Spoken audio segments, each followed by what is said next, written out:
right now. I guess they never really prepare you for what occurs when you get banned from a country. I didn't really think about it, but in my case, they literally just plopped me on the other side of a border fence and said au revoir.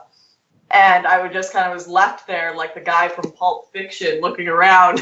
I don't know where to go. It's early in the morning, nothing's open, walked around for an hour, found a McDonald's to sit in. But you probably want to jump long before that to the beginning of all this shenanigans where I was detained and banned from the UK at the Calais border crossing. Yeah. What was going on? Of course, you knew what happened with Brittany and her boy. So what was the, I mean, how did you feel heading in? How did you feel stepping up to the fine, friendly cats behind the glass? What was going on? So, of course, I had heard a few days before I decided to cross the border into the UK. I had plans to meet Brittany. I had plans to meet Tommy. I was where I was going to end my trip and then head back to Toronto. And I figured maybe I would be stopped and questioned at the border because of what happened with Brittany and Martin. But I did not expect what ended up happening. So when I got to the border crossing, I had taken a bus. They gave me a double take when they scanned the passport and said, you need to wait here. I need to check some things. Went to the back, took them about 15 minutes. Then they told me to get my luggage off the bus and bring it in. They searched it all, put it in a locked room, and then put me in a detention center, basically. I guess they had like a garden there. You got some washrooms, some biscuits, Quran or Bible, whatever you like. And they took me in for questioning. Now, I thought it was just going to be basic level questioning, kind of like what Brittany and Martin went through, although theirs was pretty crazy. They were gone for like 3 days.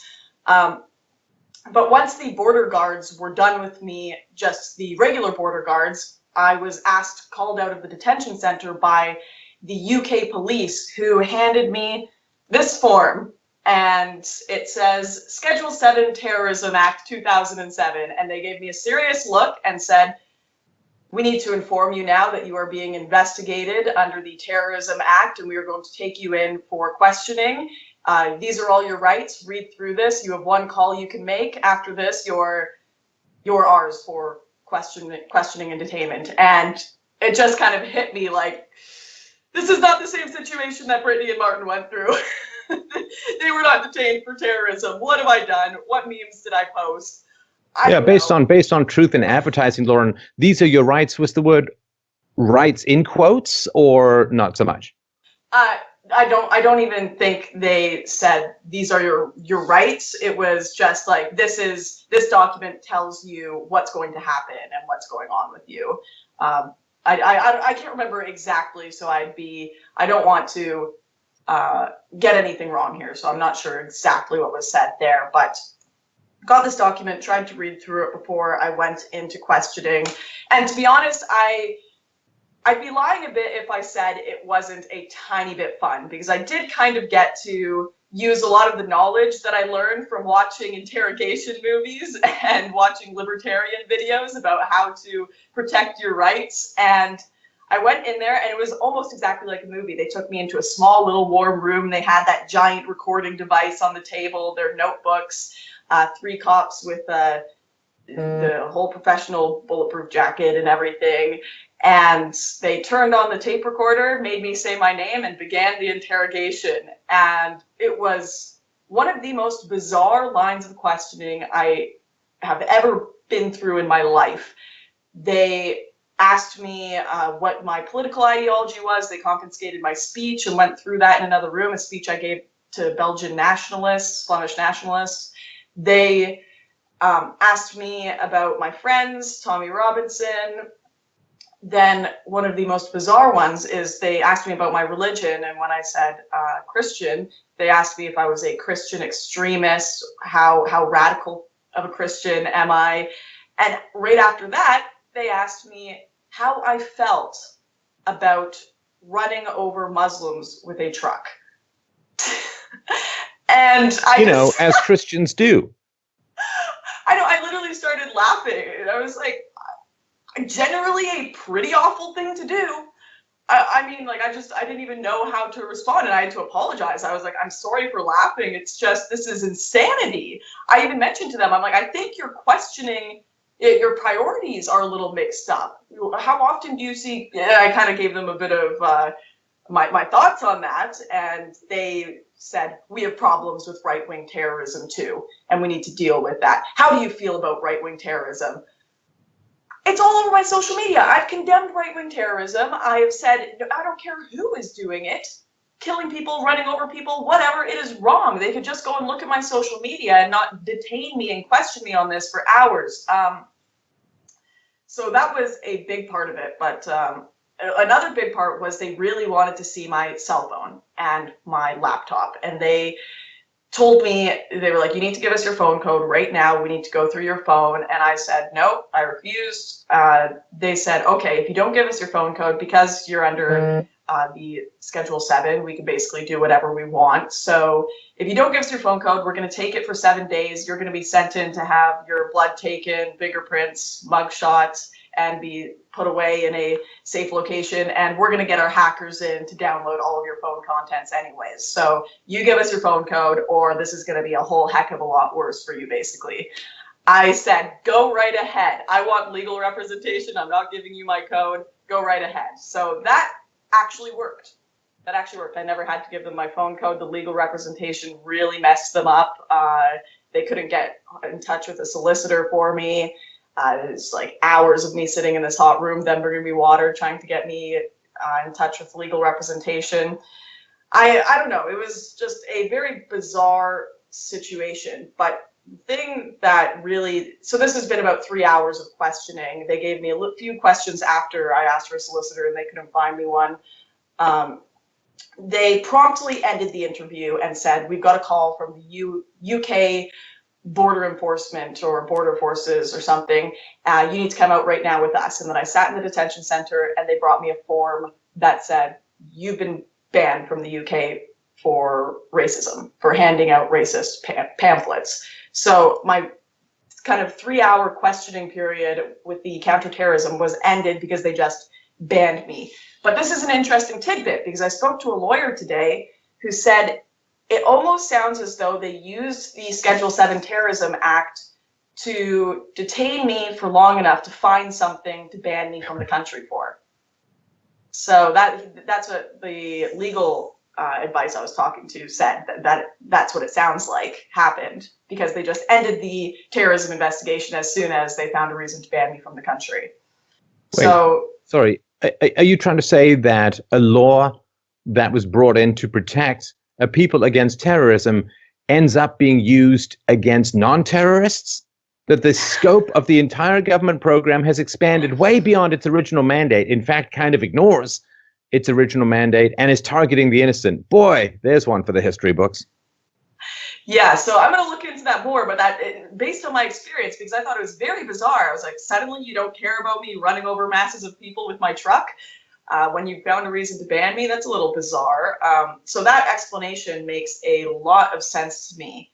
But the explanation to ban me certainly did not make a lot of sense, considering the racist allegations were regarding an incident last month where I went to go film a video in Luton. We were doing social experiments where we were planning on kind of spinning off a Vice article that claimed Jesus Christ was a gay man, or argued that he was a gay man. And we were like, well, let's try this with other religions and see how people react, to show how silly Vice is. And we were going to do in front of a few different religious buildings, like, your God is gay, and see if some people had conversations, see if some people stole the banners. We ended up just doing the Islam one because people got very mad and we had a pretty crazy day regarding it, and we never got around to doing the other ones, so we were waiting to do those before we published it.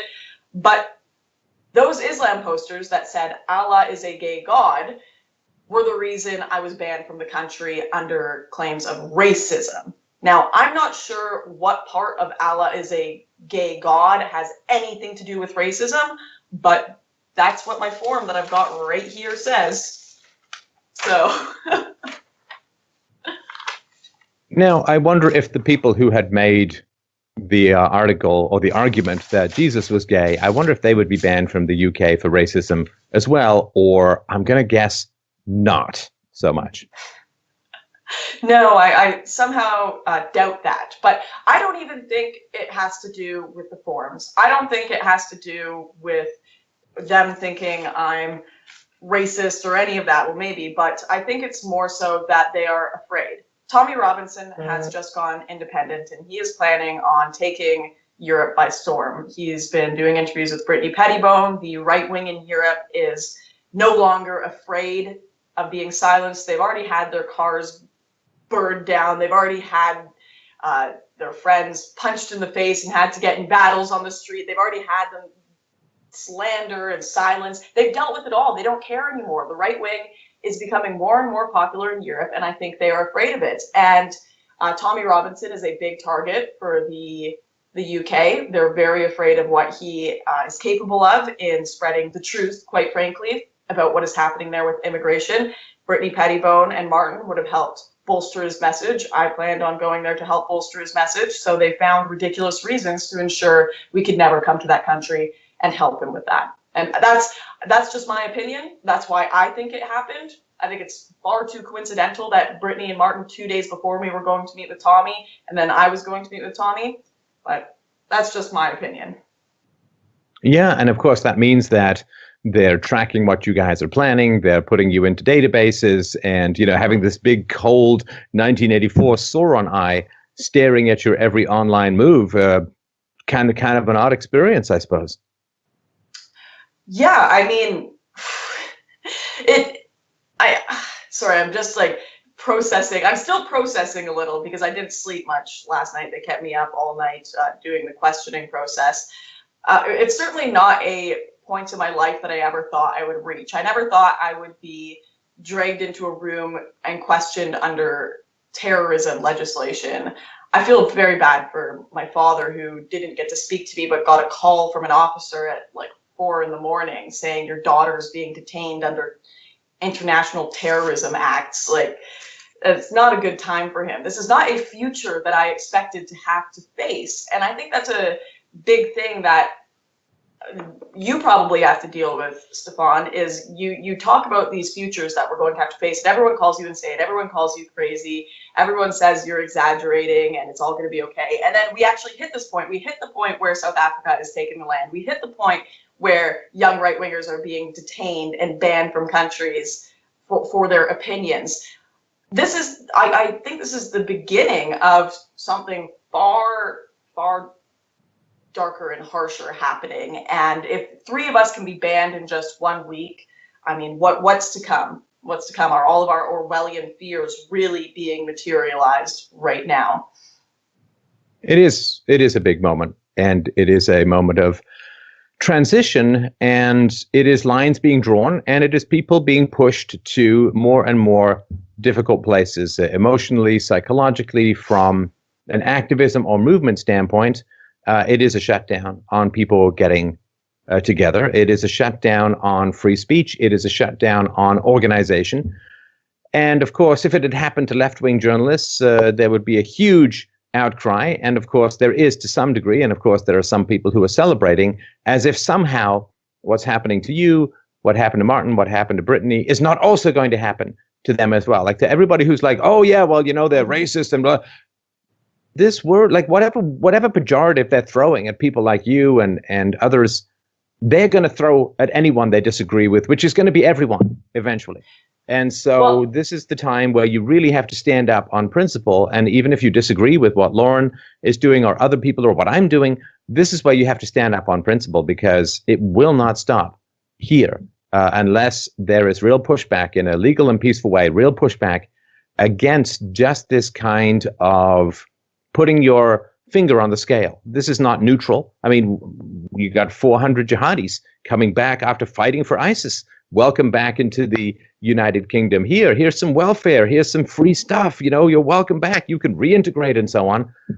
It's not going to stop. At this point, it is only going to continue, and it is only going to expand. And it is time for people to really sit up and see what is going on. It makes me think back to when you had people like Richard Spencer banned from the UK, and of course Michael Savage and a few others, Pamela Geller. And many people, even within my own sphere, were like, Richard Spencer, he kind of deserves it. But yeah, it made it to me. I'm not Richard Spencer. Most people don't put us in the same category, but the story of first they came for the white nationalists is not just a silly set of lines. It is manifesting itself in reality quite visibly right now. And it's very funny. I have blue checkmark verified liberals all over my timeline on Twitter right now, of course, praising this, saying, oh, it's so ironic that people who are border restriction advocates are being restricted at the border and not allowed in the country. At what point did I say I think people who love the culture, speak the language, are entering legally and want to contribute to society should be banned? At what point? Never. Never.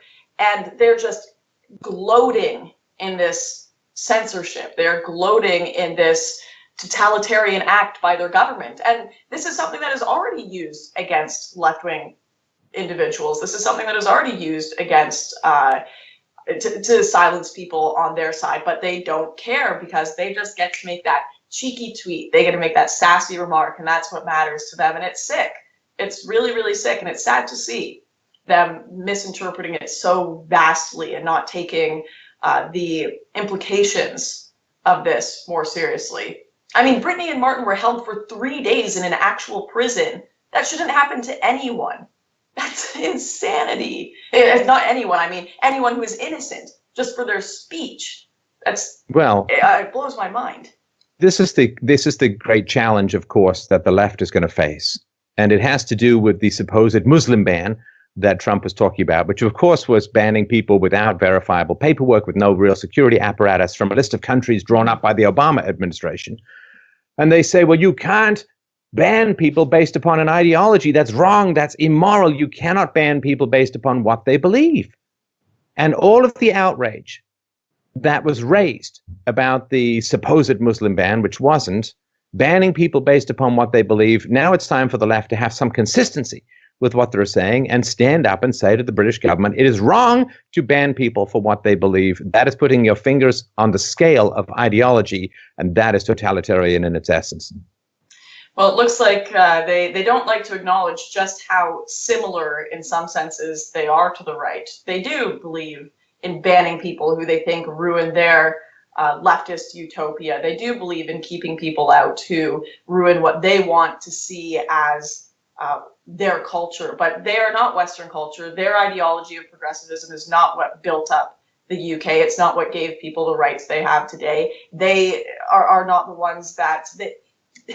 It reminds me of that thing from Rules for Radicals, where Gandhi's party immediately banned hunger strikes after they got power, because they're totally fine as long as it's being used against the people they hate, and as soon as it's the other way, it's wrong and it's immoral and it's evil. There's no consistency, like you're saying. Well, and it reminds me as well, if you look at the sort of communist revolutions, how the revolution always ends up eating its own children. And how it's like, well, surely we can throw counter-revolutionaries in jail. Well, sure, we all hate counter-revolutionaries. Guess what? Everyone's a counter-revolutionary, and they all end up in gulags. They'll get you to hate someone, slap a label on them, then expand that label to include everyone, and then suddenly you have no rights really left at all. And I mean, the idea that you get stopped on a terrorism suspicion charge, and then it's like, oh, we found a way to have you not be in the country, so off you go. Suddenly the terrorism thing doesn't matter anymore. That is, to me at least, from the amateur outside eye, I mean, just ridiculously transparent. They don't want you in the country. They don't want you causing trouble. And what that means, of course, is that there are elements within the UK that they believe will cause trouble if you and Tommy get together, or if you and Brittany get together, or Martin. And so they just don't want people getting together who might raise questions or might bring arguments and data to bear that might go against a particular direction the country is going in, and they simply want to push back against that. And you, as the people who are stopped, and not say the jihadis, means that whoever's the most reasonable is going to get banned. Mm-hmm. And also because I think we cause trouble for them, and the current state of things and the establishment's inertia that they have in this progressive direction. Now, I do want to mention that I don't want to be the forever conservative having the boot stomped in my face victim. There are some things that we are trying to do about this. I've been speaking to legal representatives. It looks like there's some opportunity to push back against this.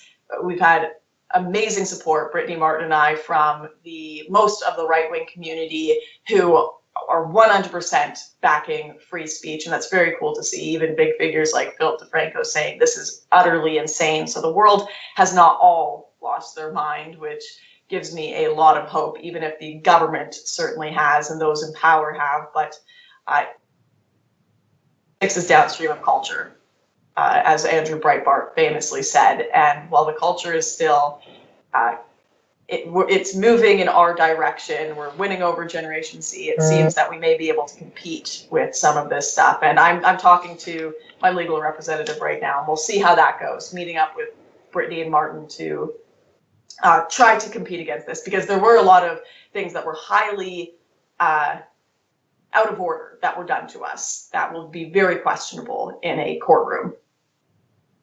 Yeah, well, I guess just another example of how diversity is a strength. And the other thing, too, is that it's really hard to know, at least for me, tell me what you think, Laura, it's really hard for me to know what to call people like us.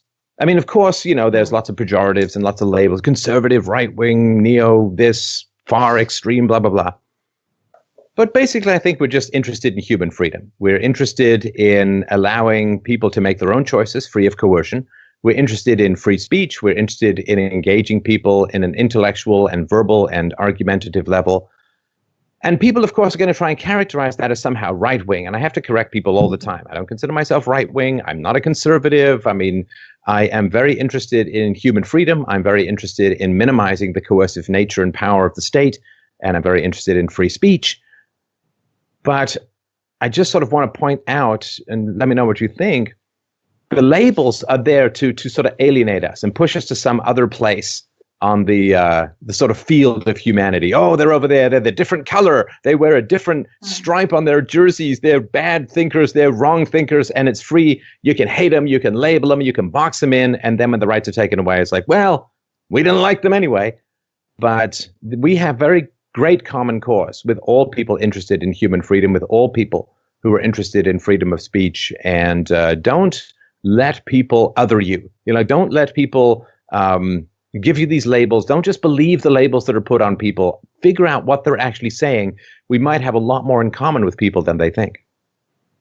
Yeah, the labels of far right is what every single headline says about me, whether it's from the right or the left. The left tend to say alt-right more, but I kind of shrugged it off. So I'm like, they'll call me what they want. It's what can I do about it?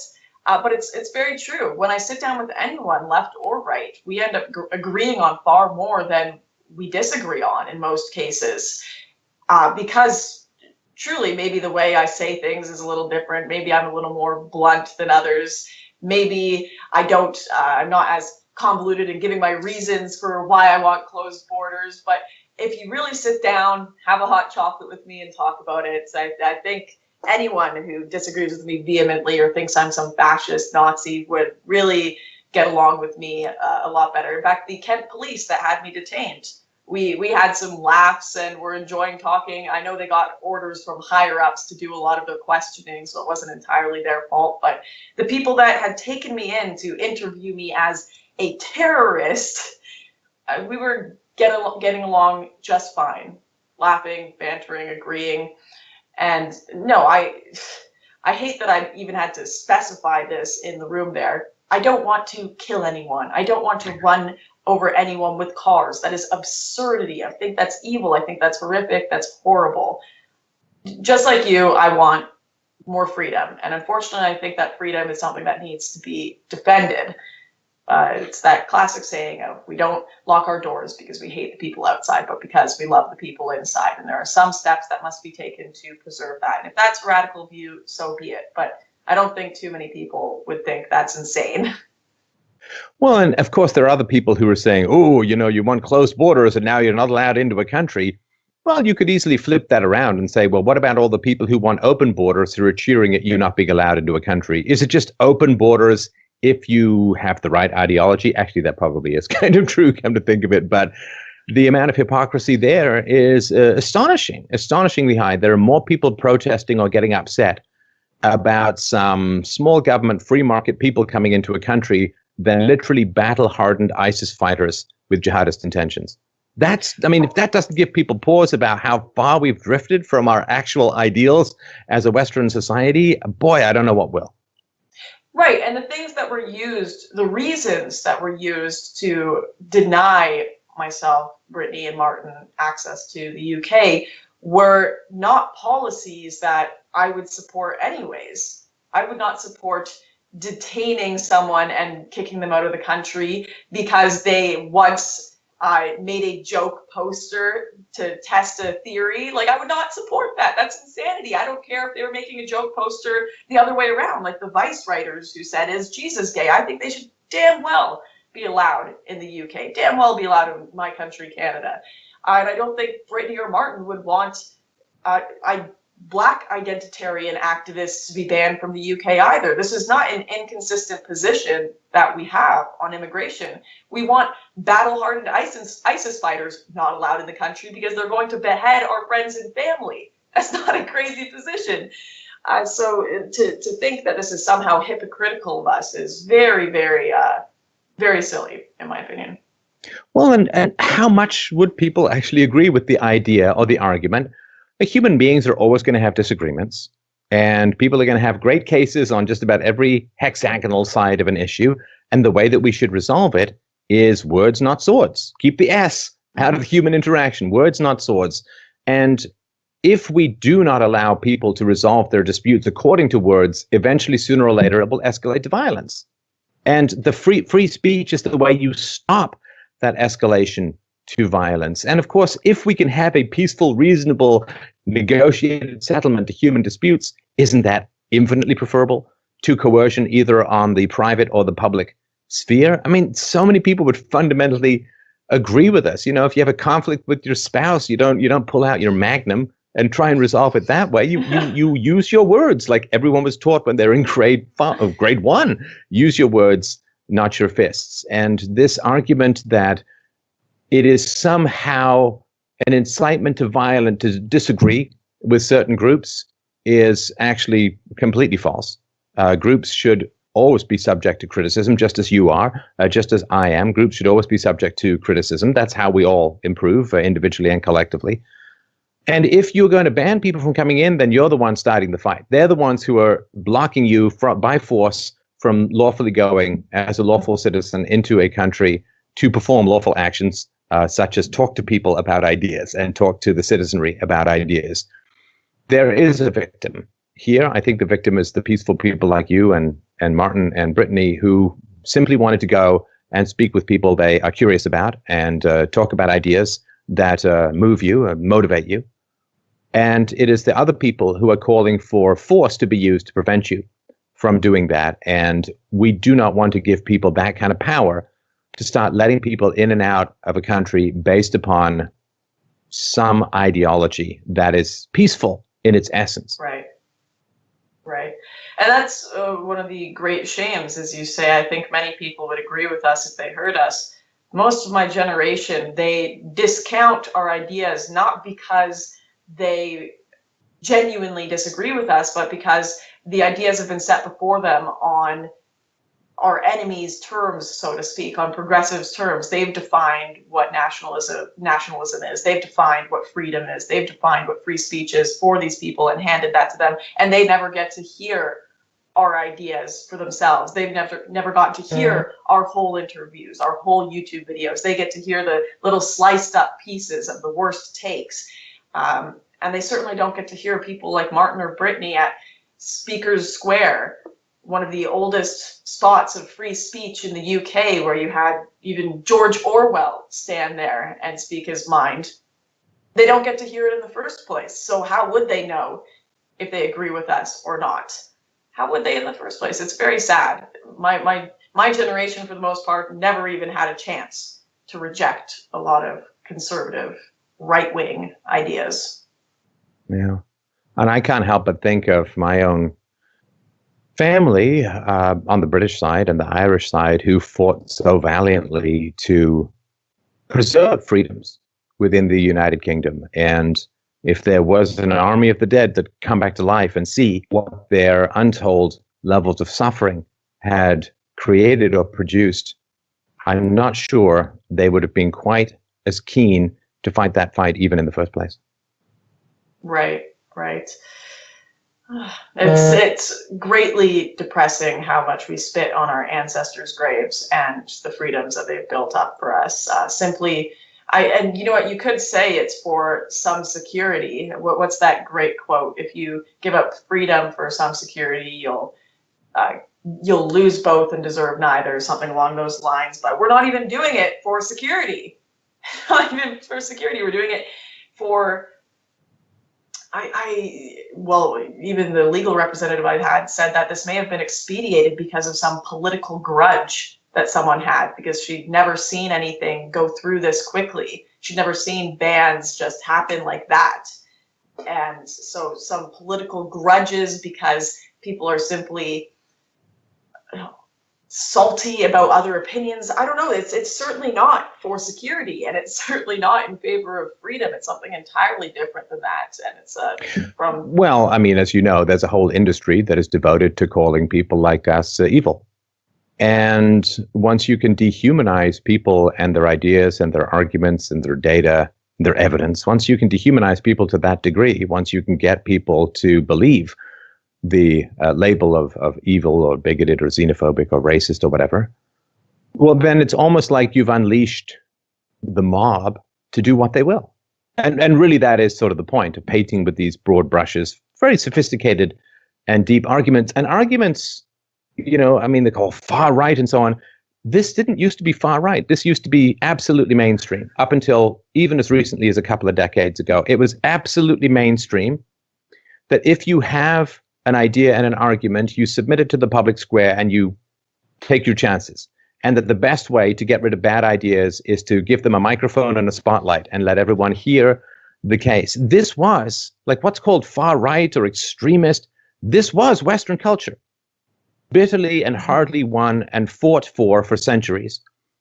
Up until a couple of decades ago, this was mainstream. This was what we were all about as a society, using words, not swords, settling disputes in the public sphere with reason and evidence. This is exactly the Socratic tradition that has been struggling to find its emergence in the West for thousands of years and did for quite some time do so.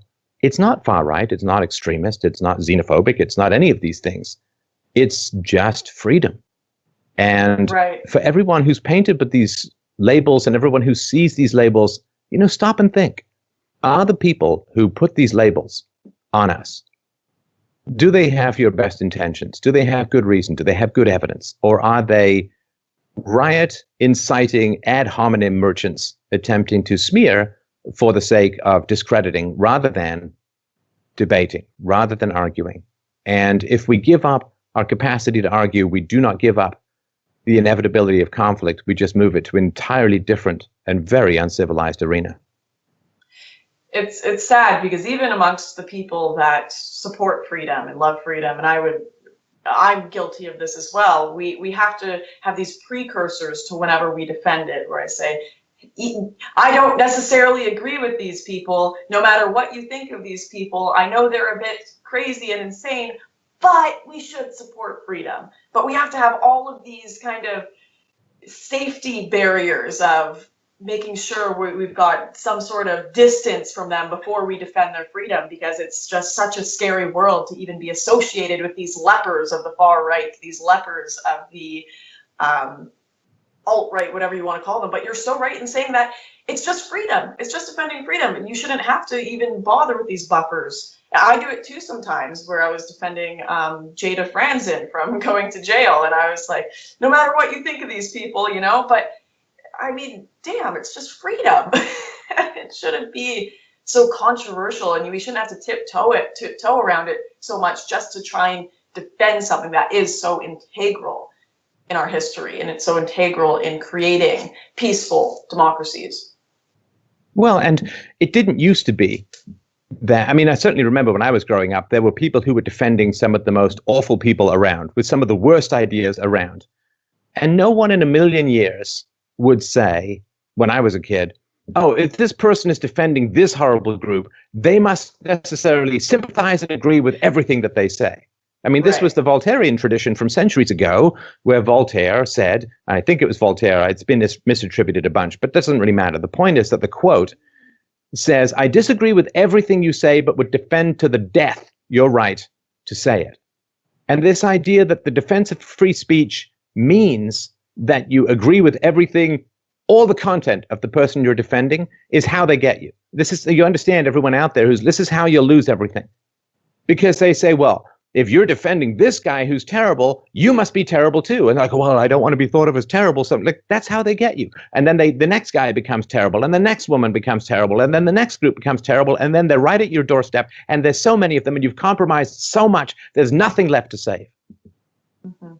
It's been a real shame. I've been reading some comments on Philip DeFranco's video, and some of the left-wingers going on there saying, Phil, do you know what you're doing? Lauren Southern associated with this person once, and you're defending her. She's a fascist, this, that, and the other. And I mean, they're shaming someone just for defending my free speech because I associated with someone else. These are real comments that are getting tons of upvotes on there, and I worry, I do, that the more mainstream will read these and say, oh, well, I better not defend that free speech again. Oh, well, I better not go near that again. I don't want to deal with this criticism. But it's good to see there are still some people out there who, despite the hordes of trolls and left-wingers jeering and laughing and celebrating these bans, they're still sticking up for what's right. And there's been a lot of people, really a lot of great people out there supporting us.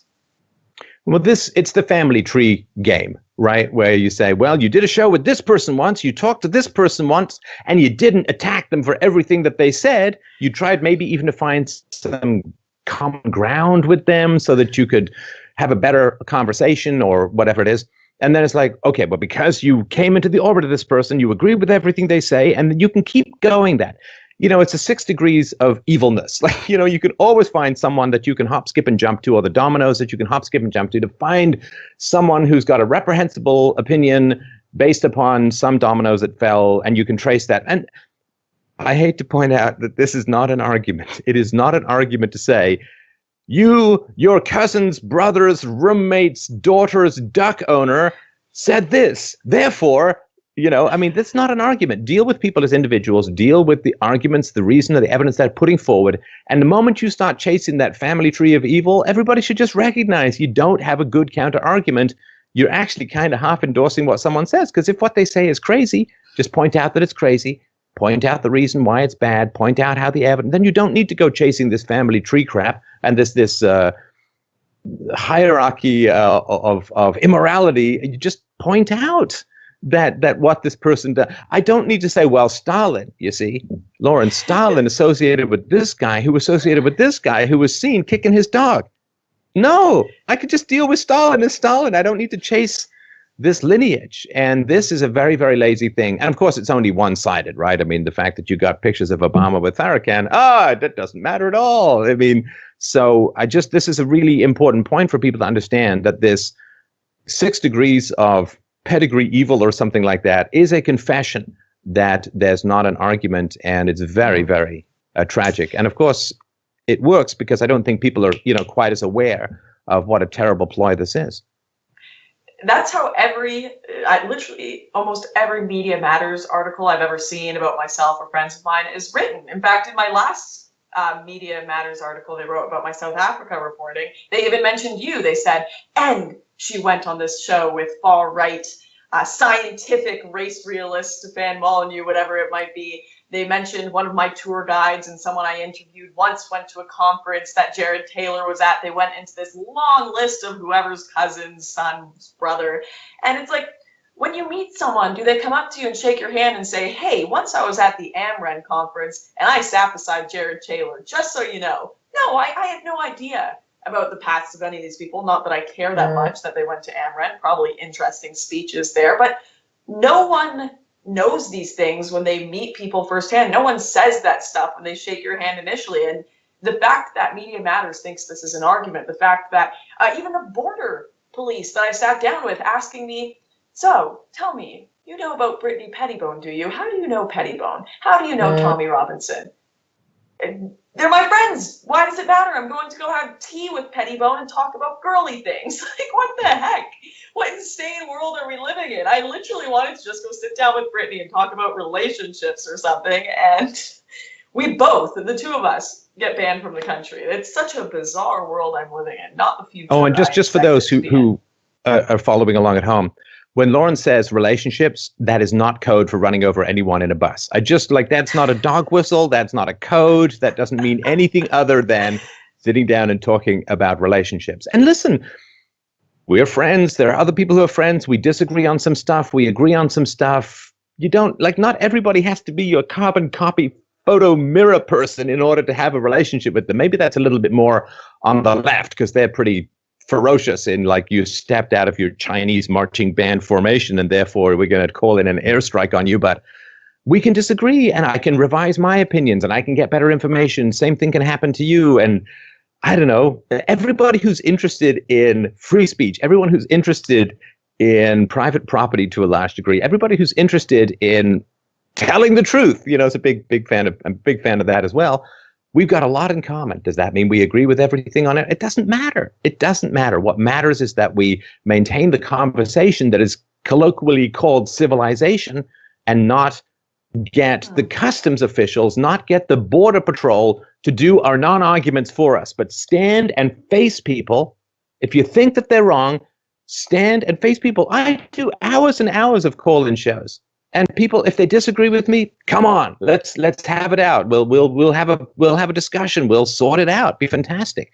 Don't have guys with guns do your non-arguments for you. That is cowardly. That is reprehensible. And I tell you this as well. It's not going to make it go away. It's just going to make it less conciliatory in the long run. And we really, really want to avoid that. Well, the not going away thing is one of the great silver linings to this. Is Martin tweeted out, you can ban the speaker, but you can't ban the speech. You can ban you can ban the person, but you can't ban the idea, basically. And Tommy flew out to Vienna, grabbed Martin's speech, and is taking it to Speaker's Corner this Sunday. So you can't kill an idea. Doesn't matter if it's coming out of Martin's mouth or Tommy's. It's going to be said at Speaker's Corner, and that is a very important silver lining to recognize. Unfortunately, I didn't have any epic speech planned or anything, so if anyone wants to go to London and pretend to be me and Brittany and talk about relationships in our stead, you can feel free to do that. But no, it's really good to see people kind of taking up that torch. I mean, like you were saying, you have people that may disagree on some matters or another, but I have lawyers contacting me that disagree. They don't like people who are labeled quote unquote far right. They're very almost neoconish, and they talk to me and say, I want to help you because I appreciate free speech. Multiple lawyers. If I didn't have that, these kind of laws would be further down the line than they are now. If we didn't have some matter of unity, if we didn't have some matter of agreeing, this issue is so much bigger than my petty little battles, than my petty little arguments and little jabs that I can go at people for. There's a much bigger picture here, and I think we all need to work at that, everyone who has an appreciation of freedom, myself included. You know, and if you're young and you have a vague inkling that at some point in the future you might have a really original idea that might be startling to people, that might be upsetting to some people, you kind of need to recognize that if we start to lose our capacity to speak, we lose our capacity for creativity. We lose our capacity for honesty with the world. And what do we gain? We gain conformity. We gain a kind of deadness. We lose the capacity. It's something that's fundamental, Lauren, is we actually lose the capacity to love and be loved. Because to be loved and to love is to be authentically yourself, to be honest, to show courage, to be some sort of magnificent human being so that people can admire you in your life and love you just as you admire and love them. And we give up the essence of who we are. We give up our creativity, our honesty, our capacity for love, our devotion to truth, to reason, to evidence, to freedom. And that is such a precious thing that we have. I mean, there are a lot of people out there, maybe they're not going to have a lot of original ideas, but they sure as heck are going to benefit from people who had original ideas. Original ideas like, hey, maybe we could have a society without slavery. That was really, really shocking to people at the time. What are you talking about? Every society throughout all the history of the universe has had slavery. You're like repealing gravity. Well, it was really, really upsetting. A lot of people got really mad at the people who weren't that keen on having slavery around. Equality for women under the law, radical idea back in the day. Maybe gone a little bit too far now to female supremacy sometimes, but the original idea, equality for women under the law, fantastic. Really, really upsetting to people. Really, really made people mad. Separation of church and state, people hated that stuff back in the day.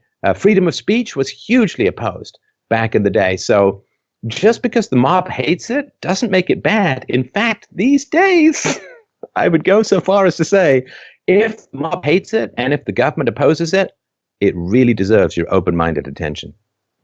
It's very funny, and in the speech that they confiscated from me to go read through to see what kind of hate speech I was talking about, I speak about the leftist idea of the right side of history.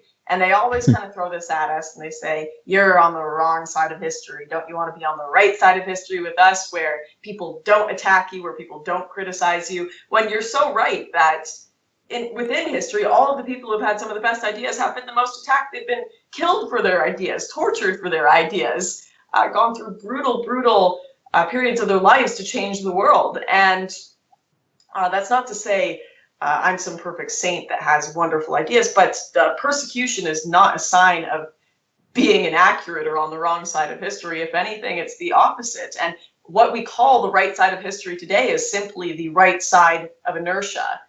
It is simply the right side of where things are going at the moment. And I wish people understood that better. I wish that was something that was an idea that was discussed in schools today and wasn't just assumed as everything you read in your textbook is what should be assumed and what is right and what is good. Asking questions, the Socratic method of debating and discussing, it's certainly lost in this day and age, and it's only getting more and more hammered out as people are silenced, kicked out of their classes, banned from countries now. Yeah. But I mean, it seems like free speech is a dead horse that we're beating here, because we had these battles back in like 2013, 2014, kind of the campus free speech battles, but it just goes to show that you leave it for a tiny bit, and that kind of cancer starts to grow again, eating away our freedoms, and you got to keep a real strong eye on that and make sure freedom is not free, to put it simply.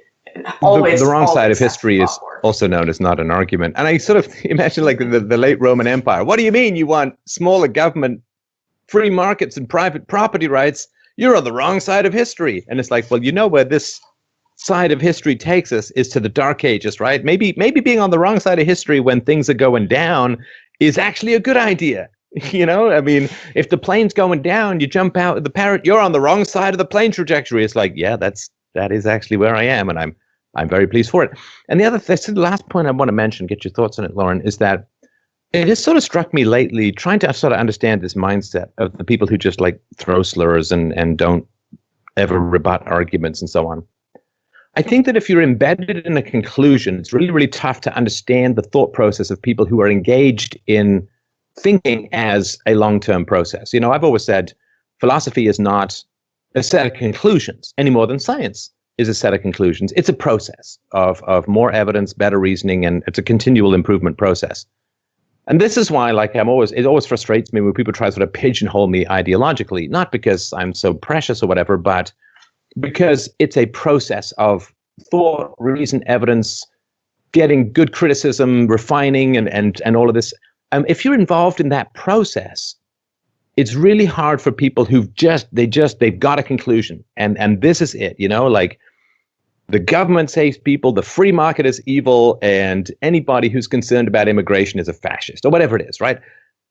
If you just have those conclusions and you're dug deep into them, then it's really hard, I think, to look at other people like us, and not say, well, these people just have their conclusions, they're dug into it, they're ideological, they don't understand that my thinking has evolved enormously over my life and certainly over my 11 years as a public intellectual, my ideas have changed enormously.